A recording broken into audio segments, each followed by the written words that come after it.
Fala galera, seja bem-vindo a mais esse vídeo. Eu sou o Rodrigo Queiroz, estamos no Matemática Fácil, então vamos lá, sem enrolar, para o assunto de hoje.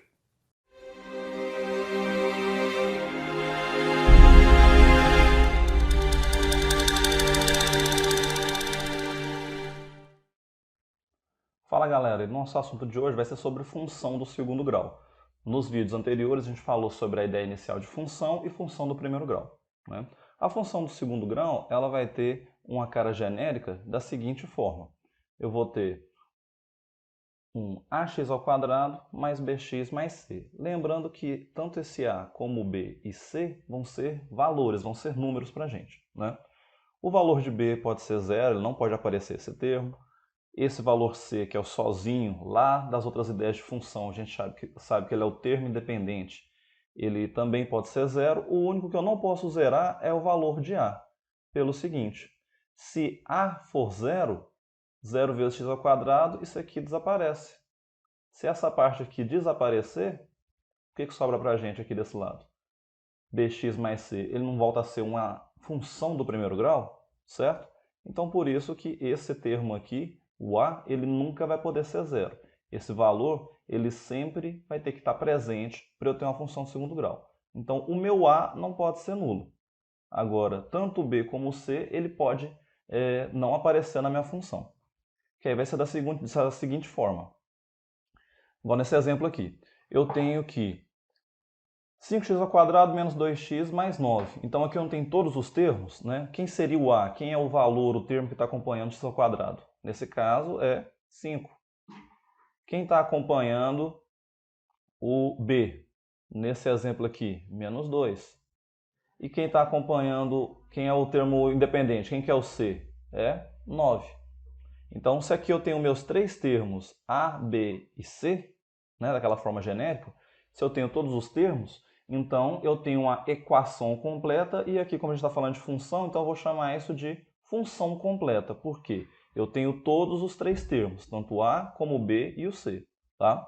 Só que eles podem não estar presentes, igual nesse segundo exemplo. Olha lá. Eu tenho o valor de a, porque ele sempre vai estar presente para ser uma função de segundo grau. Então, olha lá, o meu lugar do a eu coloquei 5, né, que é quem está acompanhando x ao quadrado.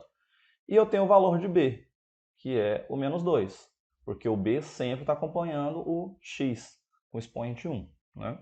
Agora, o meu termo independente, que naquele exemplo anterior era o 9, aqui ele não apareceu.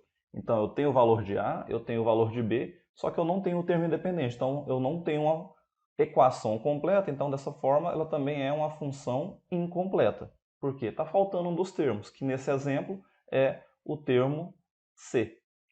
Assim como nesse terceiro exemplo, olha lá, eu tenho o termo a, que sempre está junto com x ao quadrado, e eu tenho o termo c, que é o termo independente, porque o termo independente eu não tenho letra junto com ele. Ah, e o B, que é aquele que acompanha o X, não apareceu. Então eu tenho o A, tenho o C, mas não tenho o B. Então essa daqui também é uma função incompleta. Então pode aparecer essas nomenclaturas para a gente, de equação incompleta, que dá origem a uma função incompleta, né? Entre aspas. Por quê? Está desaparecendo um dos meus termos. Então essa vai ser a cara da nossa função de segundo grau. Como que é a cara do gráfico dessa função? É o que a gente chama de parábola.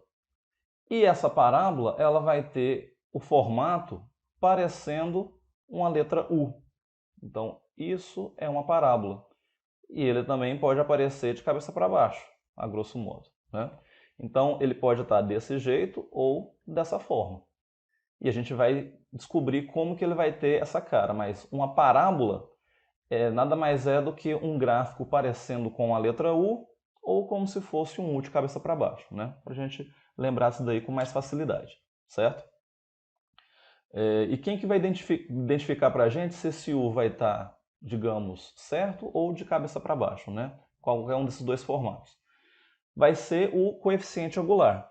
Ele vai ser o valor que determina a posição daquele U. E essa posição a gente chama de concavidade, aquela voltinha que aparece lá na parte de baixo. Né? Essa voltinha aqui, ou aquela voltinha lá em cima, esse lugar a gente chama de concavidade. E a concavidade vai estar para cima ou para baixo, dependendo do valor do meu primeiro termo, do A. Se o A for positivo, a gente fala que eu vou ter concavidade para cima. O que é isso? Então, o meu gráfico vai ter essa cara, minha parábola vai ter essa volta, parecendo uma letra U. Agora, se eu tenho a concavidade para baixo, que quando vai acontecer isso? Quando o valor de A for negativo, ele for menor que zero. Então, concavidade para baixo, o meu gráfico vai ter essa cara, ela vai ter essa volta.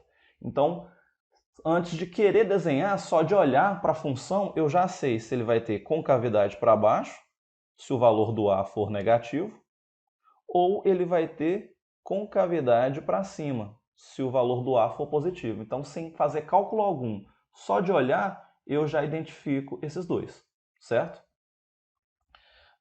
O termo independente, que é quem? Não é o valor de C? Não é esse cara aqui? Por que ele é independente? Ele independe de qualquer valor que eu jogar para o x. Né? Vamos tirar a câmera aqui para mostrar totalmente a frase para vocês. O termo independente ele é o valor que determina onde a parábola intercepta, onde ela corta o eixo y.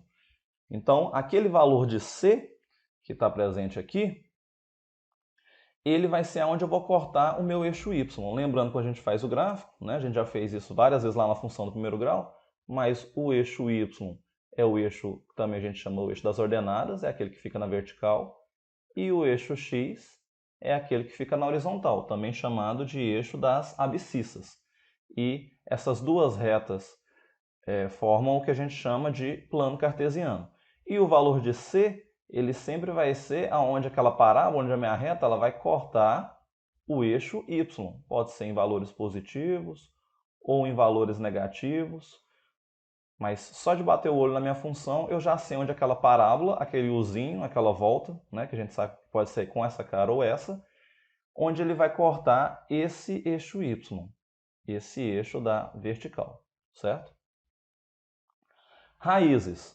Assim como a gente já aprendeu a resolver equação do segundo grau, a gente acha lá o x1, x2, x', x2', chame como você achar mais fácil. Mas a gente sabe que eu sempre encontro dois resultados. Às vezes esses resultados podem ser iguais, podem ser valores diferentes, ou no estudo de pensando só nos números reais, a gente fala que não existe resultado, né? Mas bem a grosso modo, porque já comentei com vocês em outros vídeos que existem esses dois resultados. Sempre vão ter dois resultados, uma equação do segundo grau, lógico, a função do segundo grau também. Só que às vezes esses resultados não vão estar dentro do conjunto dos reais, ele vai estar dentro de um conjunto que a gente não estuda tanto assim, né? Que é o conjunto dos números complexos. Então, para esse estudo de função quadrática, função de segundo grau, quando forem essas raízes complexas, a gente vai falar que, a grosso modo, tá? Entre aspas, não tem raiz. Então, por isso que a gente colocou lá, ó, podem ser até duas raízes, dependendo do valor do discriminante. Quem que é esse discriminante? Aquele delta, aquele triângulozinho que a gente usa lá na fórmula de Bhaskara, né? Um pedaço dela, né? Então aquele delta, só para lembrar as fórmulas.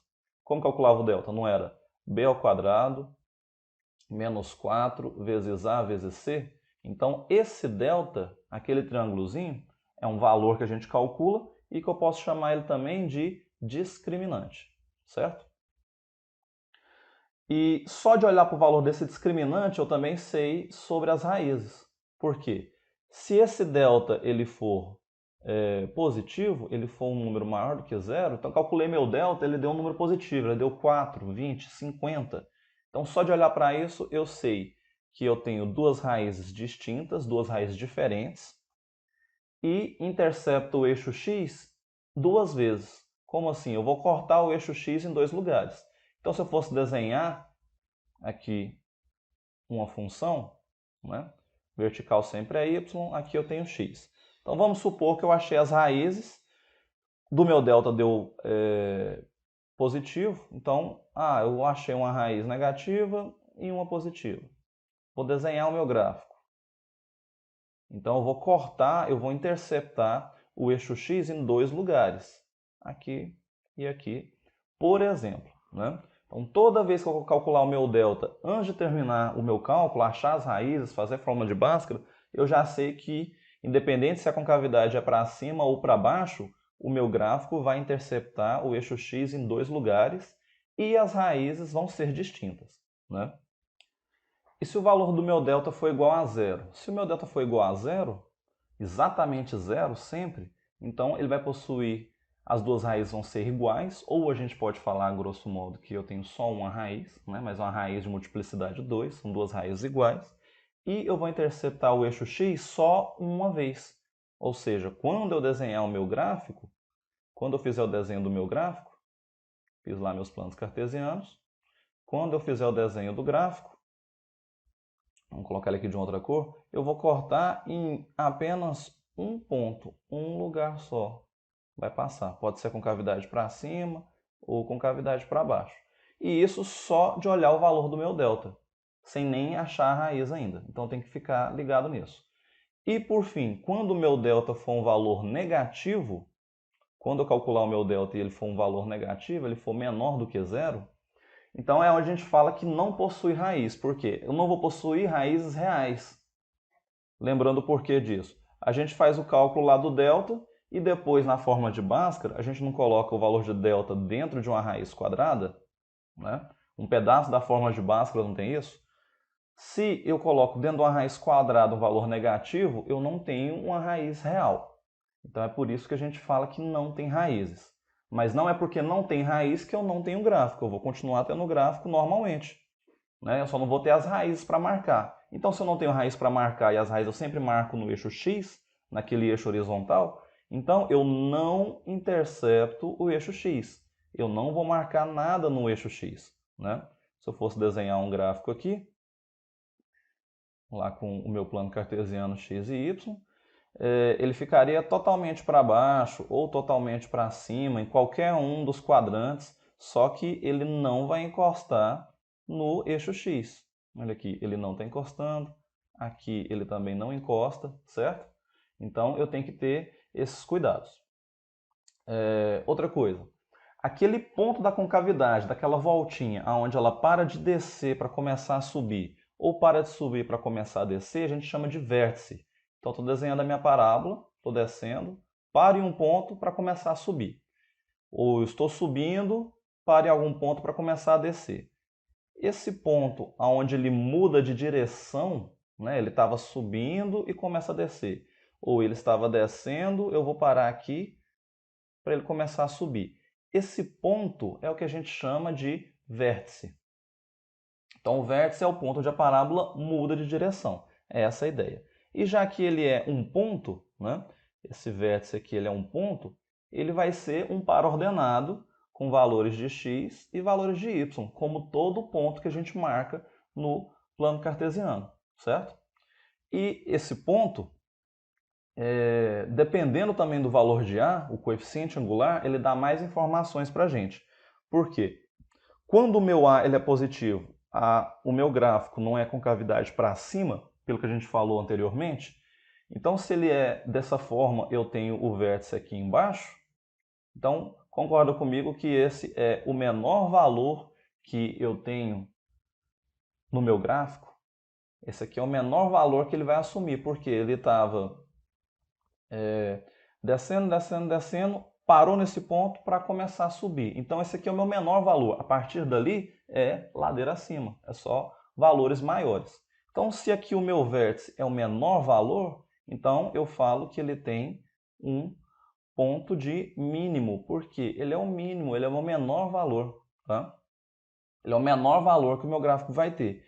E toda vez que o valor de A for positivo, além da concavidade ser para cima, eu sei que sempre o meu gráfico vai ter ponto de mínimo, porque o vértice vai ser esse menor valor, vai ser o ponto de mínimo.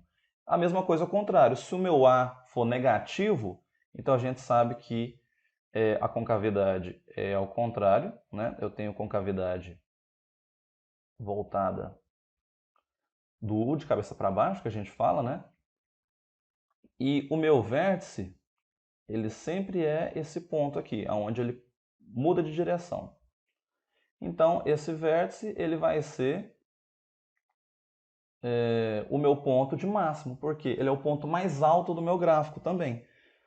Porque o meu gráfico ele veio subindo, subindo, subindo. Onde ele parar no vértice, ele vai começar a decrescer, ele vai diminuir os valores.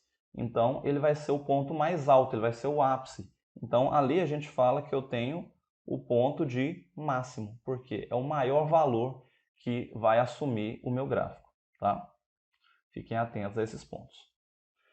E para calcular esses valores? Aí a gente tem formulazinhas para isso. Igual, para calcular o meu vértice, ele vai ter o x do vértice e o y do vértice, né?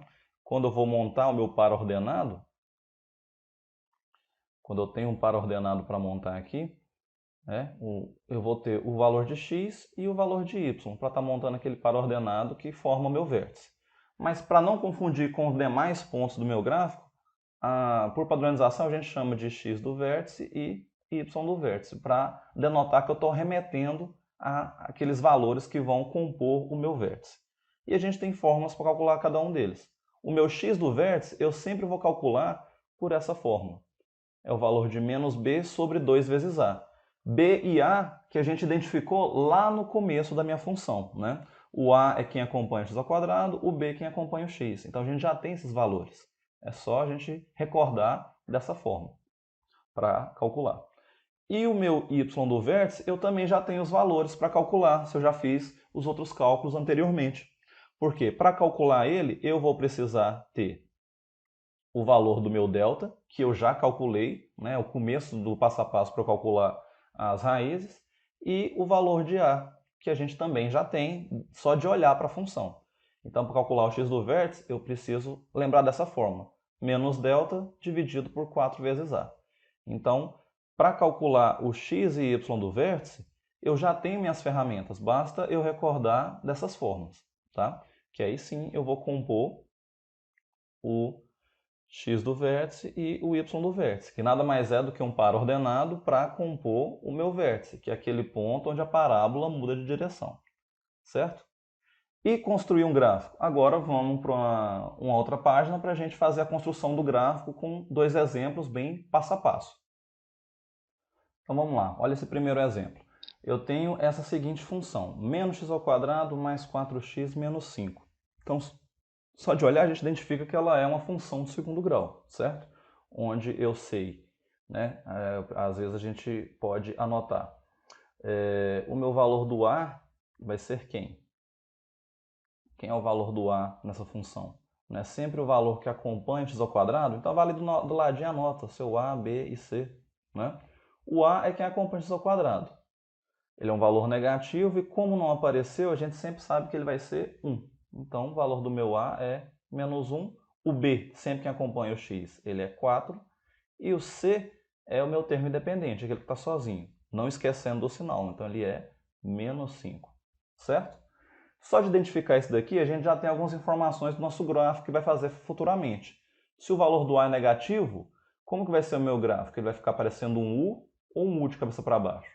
Com cavidade para cima ou com cavidade para baixo? Com cavidade para baixo, né? Ele vai ter essa cara. Então o meu gráfico no final vai ter que ter esse formato.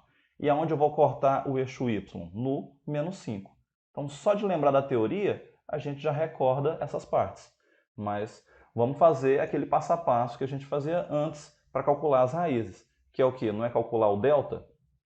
Onde o cálculo do delta, lembrando, ele não é b ao quadrado menos 4 vezes a vezes c, né? Meu delta vai ser o quê? Eu vou tirar os valores que eu já anotei aqui. Então, quem que é meu b? Meu b não vale 4? Então, eu vou ter 4 ao quadrado menos 4 vezes... Quem que é o valor do a? O a é menos 1. Lembrando que a gente coloca parênteses para separar duas operações, né? Eu não posso ter uma multiplicação e um sinal de menos um do lado do outro. Vezes o valor de c. Meu c é menos 5. Então, de novo, olha lá, eu tenho o sinal da multiplicação e eu tenho um segundo sinal menos. Para separar eles, parênteses. Tá? Vamos calcular nosso delta. 4 ao quadrado, eu sei que é 16. Faz o jogo de sinal comigo. Menos com menos, mais com menos, menos. 4 vezes 1 é 4. 4 vezes 5, 20. Então, 16 menos 20, então esse valor aqui não vai ser menos 4. Então, o meu delta deu negativo. Vamos recordar o que a gente comentou lá atrás. Se o delta é negativo, o que eu já sei? Não vai ter raízes reais, então eu não preciso continuar o meu cálculo da fórmula de Bhaskara, né? Achar x', x2', eu não vou achar valores reais para aquilo. Eu não preciso continuar essa parte. Mas existe gráfico. Se existe gráfico, eu tenho que achar o meu vértice. Então, nesse exemplo, porque o meu delta deu negativo, eu não vou precisar calcular aquele x', x2'. No segundo exemplo, a gente faz o cálculo deles, porque eu já coloquei um que vai precisar de fazer isso. Tá? Mas vamos calcular o vértice, que é a novidade, né? Primeira coisa, o meu x do vértice. Meu x do vértice, lembrando a fórmula, ele é menos b dividido por 2 vezes a. Ok? Vamos continuar aqui na outra parte. Então, o meu x do vértice, ele é menos o valor de b. O b não é 4? Então, ficou menos 4. Dividido por 2 vezes a. 2 vezes o a, que é menos 1. Então, isso daqui vai ser menos 4 dividido por 2 vezes menos 1, não é menos 2? Ok. Divisão tem jogo de sinal. Menos com menos é mais. 4 dividido por 2 é 2. Então, eu já tenho o valor do x do vértice. Vamos calcular o y do vértice. Lembrando, ele é menos delta dividido por 4 vezes a. Então, vamos substituir. Meu y do vértice vai ser menos o valor de delta, que já deu negativo, menos 4. Então, tenho esse menos da fórmula e o menos do resultado do delta. Para separar os dois, parênteses. Dividido por 4 vezes o valor de a, que é menos 1.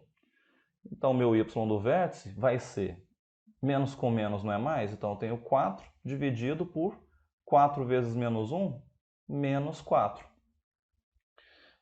Vamos abaixar um pouquinho aqui nosso quadro. Vamos mudar ele aqui.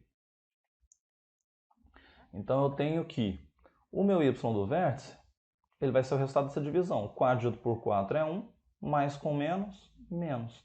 Então aqui eu tenho o resultado do y do vértice, e aqui mais acima a gente teve o resultado do x do vértice, que deu 2. Olha lá no cantinho lá em cima, né? X do vértice deu 2, y do vértice deu menos 1. Então, o meu vértice, o meu par ordenado, vai ser esses valores. Eu tenho que o vértice, então, é o x do vértice, que deu 2, e o y do vértice, que deu menos 1. Eu tenho esse ponto para marcar, correto? Ok. Vamos, então, fazer o nosso gráfico. Vamos mudar aqui. Então, primeira coisa, você desenha lá o seu plano cartesiano, né? O eixo na vertical é sempre o y, eixo na horizontal é sempre o x, ficou super reto o meu, né? Eu estou fazendo sem régua. Então, aqui, o que eu marcaria primeiro? As raízes. Nessa a gente tem raiz? Não tenho. Então, qual que é o próximo que eu tenho que marcar? Os valores do vértice, onde o x vale 2. Vamos marcar lá 2 positivo no x. Então, 1, 2. E o y vale menos 1. Então, no eixo y eu marco menos 1. Faço aquele tracejado para encontrar esses pontos. Aonde eles encontrarem é o meu vértice. Então, aqui é o meu ponto, é o vértice. Certo? Lembra onde que eu vou cortar o eixo y? Não é no termo independente? Vamos olhar lá em cima na função original. Olha aqui. Minha função original ela não era... o termo independente não é menos 5, então aquele eixo y eu vou cortar no menos 5. E a concavidade a gente já sabe por ser negativa, que é concavidade para baixo. Então, vamos desenhar o nosso gráfico aqui. Então, o termo independente vai ser esse menos 5, né? Ali eu tenho menos 1, menos 2, menos 3, menos 4, menos 5. É nesse valor. Então, aqui é o meu ponto, é onde eu vou ter que cortar o eixo y, que é aquele termo independente. E eu sei que na hora que eu desenhar meu gráfico, ele vai ter que ficar com essa cara, porque o valor de a lá em cima não é negativo, o a nosso não vale menos 1 nesse exercício, certo? Então, meu gráfico vai ter que ter essa cara. Então, e lembra que o vértice é essa voltinha aqui em cima, onde ele muda de direção. Nosso gráfico, então, vai ter essa seguinte cara. Eu vou subindo, cheguei no meu vértice, mudei de direção, comecei a descer. Então, essa vai ser a nossa parábola desse exemplo, beleza? Vamos para o nosso segundo exemplo. Então, olha aqui no nosso segundo exemplo, galera. x² menos 4x mais 3. Também sei que é uma função de segundo grau, porque o meu maior expoente, o maior grau, quer dizer, o grau da função é 2. Né? O meu maior expoente é 2. Então aqui eu vou ter que fazer todo aquele passo a passo. É grande? Sim. Cansativo? Com certeza. Difícil? Jamais. Né? Cálculo do delta, cálculo das raízes, quando existirem, calculo os vértices e depois vamos marcar nosso gráfico. Mas antes disso eu já sei. Olha o valor, vamos anotar aqui do lado, valor de A, B e C, igual a gente fez no outro. Valor de A, B e C. Meu A, sempre que acompanha x². Aqui ele é positivo e se não apareceu, ele sempre vale 1. Né? Valor de B, sempre que acompanha x. 4, nem sempre, né? Olha o sinal, não posso esquecer o sinal. Então meu B vale menos 4. E o C é o sozinho na festa, aquele que ninguém gosta, aquele amigo que ninguém chama para passear. É o termo independente, né? Então meu C vale 3. Só de olhar para esses dados eu já sei como vai ser a cara do meu gráfico, a cara da minha parábola, né? Ele vai ser com cavidade para cima ou com cavidade para baixo? Só de olhar para esses dados. Não vai ser com cavidade para cima, por quê? Porque o meu A é positivo, então o meu gráfico vai ter essa cara. Antes de fazer qualquer cálculo, eu já sei como vai ser a cara do meu gráfico, tá? Vou apagar isso daqui. Então o primeiro passo não é o cálculo do delta? Vamos fazer. Então eu tenho que o delta é b² menos 4 vezes A vezes C. Meu delta, vamos só substituir valores agora. Meu B é menos 4. Então eu tenho menos 4 ao quadrado, menos 4 vezes o valor de A vale 1, vezes o valor de C vale 3. A gente só substituiu valores, nada mais. Né? Meu delta vai ser 4 ao quadrado, 16. Jogo de sinal primeiro, menos com mais, menos, menos com mais, menos. 4 vezes 1 na calculadora é 4, 4 vezes 3, 12. 16 menos 12, então meu delta deu 4. Meu delta deu positivo, então eu vou ter raízes. E além de eu ter raízes, eu vou achar o x' x2' com valores diferentes. Se desse 0, o meu delta, igual a gente comentou lá atrás, eles seriam iguais. Então vamos para a segunda parte, né? X é menos b, mais ou menos a raiz de delta, tudo isso dividido por 2 vezes a. Beleza. Vamos fazer o cálculo disso, substituindo valores. Então eu tenho que meu x vai ser igual menos o valor de b, que já é negativo, menos 4. Então, de novo, tem que ter cuidado com esses sinais, né? Eu tenho menos da fórmula de Bhaskara e eu tenho menos do valor de b, que já é negativo. Continuando. Mais ou menos a raiz do delta que a gente acabou de calcular, o delta vale 4.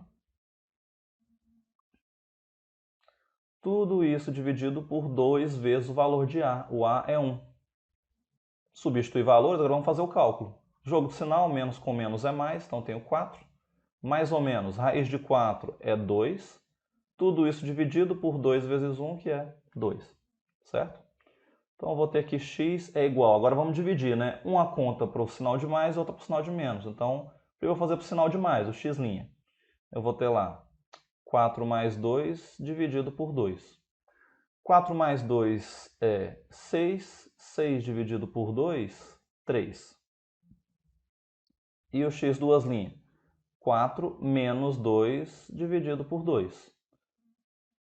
4 menos 2, 2. 2 dividido por 2, 1. Então aqui eu tenho minhas duas raízes. Uma raiz é 3, a outra raiz é 1. Certo?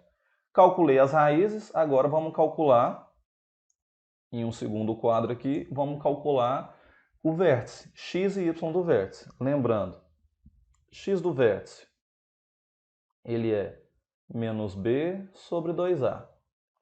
X do vértice vai ser menos, qual que é o valor de A e B? Não lembro, vamos olhar lá em cima. Olha lá. O valor de B é menos 4, o valor de A é 1. Então vamos voltar aqui para essa parte do quadro.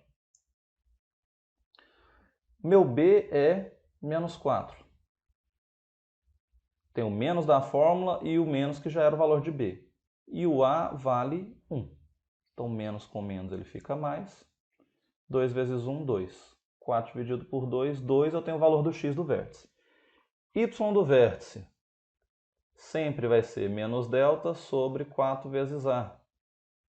Então, o delta a gente calculou e viu que ele tinha dado 4 positivo. Está negativo aqui por causa do menos da fórmula.